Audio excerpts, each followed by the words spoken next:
नमस्कार, मी सौरभ कोरटकर. जय महाराष्ट्रमध्ये आपल्या सगळ्यांचं स्वागत. मराठा आंदोलनावरील आजची सुनावणी संपली आहे. मराठा आंदोलनावर उद्या दुपारी 3 वाजता पुढची सुनावणी आहे.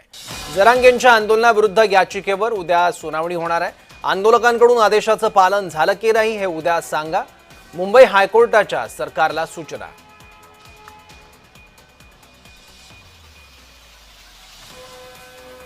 जरांगेंच्या आंदोलनाविरुद्ध उद्या पुन्हा सुनावणी आहे. आंदोलनाविरोधात याचिका दाखल करण्यात आलेली होती, त्यावर आज देखील सुनावणी झाली आणि याबद्दल काही दिशानिर्देश सुद्धा कोर्टाने राज्य सरकारला दिले आहेत. काही आदेश आहेत. दक्षिण मुंबईतून लोकांना, आंदोलकांना हटवा असे आदेश हायकोर्टाने दिलेले आहेत आणि त्यासाठी मुदत दिली आहे उद्या दुपारी 4 पर्यंतची.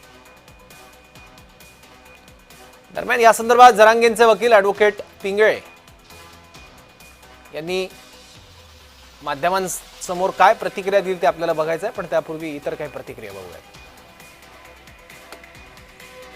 आजही त्या ठिकाणी विखे पाटील साहेबांनी सांगितलं की तुमचं काही शिष्टमंडळ असेल, चर्चा करणारे लोक असेल, चर्चा करायची कोणाशी?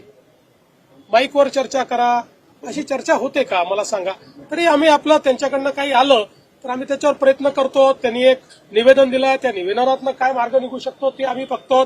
कारण शेवटी सरकारला त्या ठिकाणी कुठली आडमुठेपणाची भूमिका घेता येत नाही. सरकार कधी कुठला इगो धरत नाही. त्याच्यामुळे त्यातनंही जो काही मार्ग काढता येईल तो काढतोय. जर चर्चेला कोणी समोर आलं तर लवकर येईल.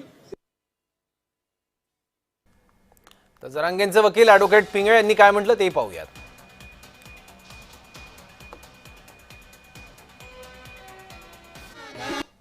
मराठा सेवक माझे गरीब जरी असले प्रामाणिक आहेत, दादांच्या शब्दाला प्रचंड मान देतात आणि ते करतील. दुसरी गोष्ट, ही लॉ अँड ऑर्डर सिच्युएशन का आली? तुम्ही दादांनी दिलेल्या आणि आंदोलनकर्त्यांनी दिलेल्या निवेदनाकडे सुद्धा लक्ष गांभीर्याने दिलं पाहिजे. ज्या सुखसुविधा तुमच्या आमच्या मनामध्ये असतात, पाणी, लाईट, आंघोळीचं पाणी, संडास, शौचालय, त्याच्यानंतर जेवण, या गोष्टी तुम्ही अडून, तुम्हाला माहिती आहे दोन दिवस तिथे तुम्ही खाऊगल्ली बंद होती. कोणत्या कारणाने बंद होती हे सरकारचं काम आहे. तुम्हाला जर जेवण पाणी मिळालं नाही, ह्या सगळ्या गोष्टी ऑब्वियस आहे, होणार. सरकारला त्यांनी केलेली मागणी मान्य करायला लावा. आंदोलन 1 दिवसात 1 तासात संपेल हे दादांनी देखील सांगितलं. मी सुद्धा बऱ्याच वेळा मीडिया समोर सांगितलेलं आहे. आंदोलन वाढवण्याचं कारण काय? ठीक आहे, त्याला काही प्रोसिजर आहेत, परंतु त्यांनी घोषणा केल्यानंतर लेखी स्वरूपात काही दिलं तर आंदोलन थांबू शकतं.